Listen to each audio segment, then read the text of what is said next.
श्रीमद्भागवत महापुराण पंचम स्कंध अध्याय 13 भवाटवी का वर्णन और रहुगण का संशय नाश। जब भरत ने कहा, राजन, यह जीव समूह सुखरूप धन में आसक्त देश देशांतर में घूम फिर कर व्यापार करने वाले व्यापारियों के दल के समान है। इसे माया ने दुस्तर प्रवृत्ति मार्ग में लगा दिया है, इसलिए इसकी दृष्टि सात्विक, राजस, तापस भेद से नाना प्रकार के कर्मों पर ही जाती है। उन कर्मों में भटकता भटकता यह संसार रूप जंगल में पहुंच जाता है। वहां इसे तनिक भी शांति नहीं मिलती। महाराज, उस जंगल में 6 डाकू हैं। इस वणिक समाज का नायक बड़ा दुष्ट है। उसके नेतृत्व में जब यह वहां पहुंचता है, तब ये लुटेरे बलात् इसका सब माल मत्ता लूट लेते हैं तथा भेड़िए जिस प्रकार भेड़ों के झुंड में घुसकर उन्हें खींच ले जाते हैं, उसी प्रकार इसके साथ रहने वाले गीदड़ ही इसे असावधान देखकर इसके धन को इधर उधर खींचने लगते हैं। वह जंगल बहुत सी लता, घास और झाड़ झंखाड़ के कारण बहुत दुर्गम हो रहा है। उसमें तीव्र डांस और मच्छर इसे चैन नहीं लेने देते। वहां इसे कभी तो गंधर्व नगर दिखने लगता है और कभी कभी चमचमाता हुआ अति चंचल अगिया बेताल आंखों के सामने आ जाता है। यह वणिक समुदाय इस वन में निवास स्थान, जल और धनादि में आसक्त होकर इधर उधर भटकता रहता है।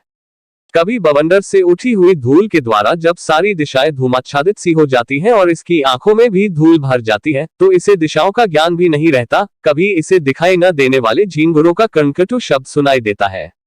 कभी उल्लुओं की बोली से इसका चित्त व्यथित हो जाता है। कभी इसे भूख सताने लगती है तो यह निंदनीय वृक्षों का ही सहारा टटोलने लगता है और कभी प्यास से व्याकुल होकर मृग तृष्णा की ओर दौड़ लगाता है। कभी जलहीन नदियों की ओर जाता है। कभी अन्न न मिलने पर आपस में एक दूसरे से भोजन प्राप्ति की इच्छा करता है। कभी दावानल में घुसकर अग्नि से झुलस जाता है और कभी यक्ष लोग इसके प्राण खींचने लगते हैं तो यह खिन्न होने लगता है। कभी अपने से अधिक बलवान लोग इसका धन छीन लेते हैं तो यह ढकी होकर शोक और मोह से अचेत हो जाता है। और कभी गंधर्व नगर में पहुंचकर घड़ी भर के लिए सब दैक भूलकर खुशी मनाने लगता है। कभी पर्वतों पर चढ़ना चाहता है तो कांटे और कनकंडों द्वारा पैर चलनी हो जाने से उदास हो जाता है। कुटुंब बहुत बढ़ जाता है और उदर पूर्ति का साधन नहीं होता तो भूख की ज्वाला से संतप्त होकर अपने ही बंधु बांधवों पर खींचने लगता है। कभी अजगर सर्प का ग्रास बनकर वन में फेंके हुए मुर्दे के समान पड़ा रहता है। उस समय इसे कोई सुध-बुध नहीं रहती। कभी दूसरे विषैले जंतु इसे काटने लगते हैं तो उनके विष के प्रभाव से अंधा होकर किसी अंधे कुएं में गिर पड़ता और घोर दैखमय अंधकार में बेहोश पड़ा रहता है। कभी मधु खोजने लगता है तो मक्खियां इसके नाक में दम कर देती हैं और इसका सारा अभिमान नष्ट हो जाता है। यदि किसी प्रकार अनेकों कठिनाइयों का सामना करके वह मिल भी गया तो बलात् दूसरे लोग उसे छीन लेते हैं। कभी शीत, घाम, आंधी और वर्षा से अपनी रक्षा करने में असमर्थ हो जाता है।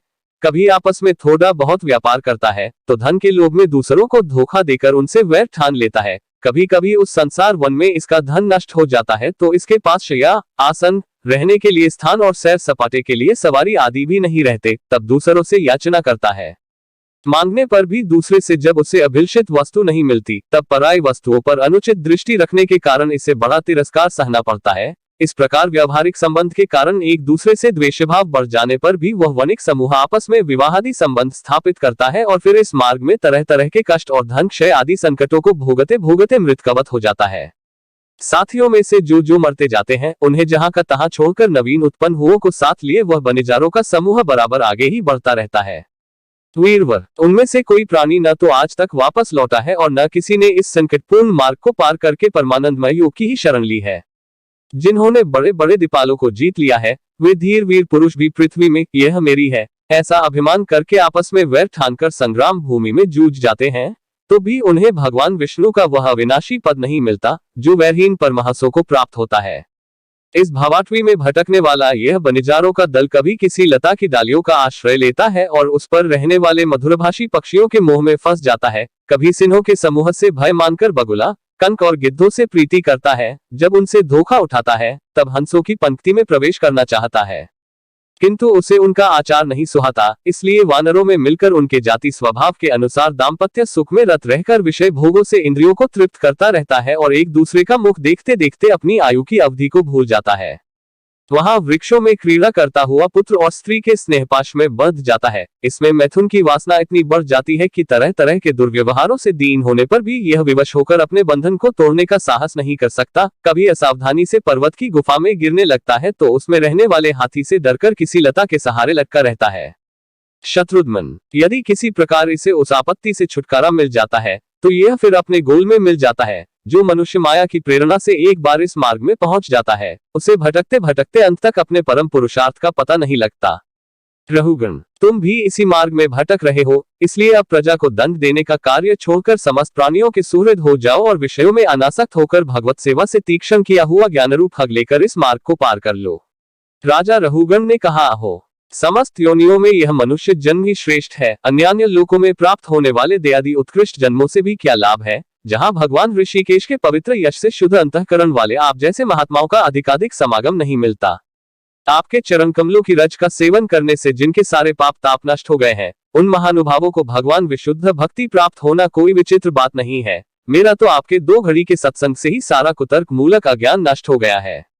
श्री सुखदेव जी कहते हैं, उत्तरानंदन, इस प्रकार उन परम प्रभावशाली ब्रह्मर्षि पुत्र ने अपना अपमान करने वाले सिंधु नरेश रहुगण को भी अत्यंत करुणावश आत्मतत्व का उपदेश दिया। तब राजा रहुगण ने दीन भाव से उनके चरणों की वंदना की। फिर वे परिपूर्ण समुद्र के समान शांतचित्त और उपरतेंद्रिय होकर पृथ्वी पर विचरने लगे। उनके सत्संग से परमात्मा तत्व का ज्ञान पाकर सौवीरपति रहुगण ने भी अंतःकरण में अविद्यावश आरोपित देहात्म बुद्धि को त्याग दिया। जो लोग भगवदाश्रित अनन्य भक्तों की शरण ले लेते हैं, उनका ऐसा ही प्रभाव होता है, उनके पास अविद्या ठहर नहीं सकती। राजा परीक्षित ने कहा, महाभागवत मुनिश्रेष्ठ, आप परम विद्वान हैं। आपने रूपकादि के द्वारा अप्रत्यक्ष रूप से जीवों के जिस संसार रूप मार्ग का वर्णन किया है, उस विषय की कल्पना विवेकी पुरुषों की बुद्धि ने की है। वह अल्पबुद्धि वाले पुरुषों की समझ में सुगमता से नहीं आ सकता। अतः मेरी प्रार्थना है कि इस दुर्बोध विषय को रूपक का स्पष्टीकरण करने वाले शब्दों से खोलकर समझाइए।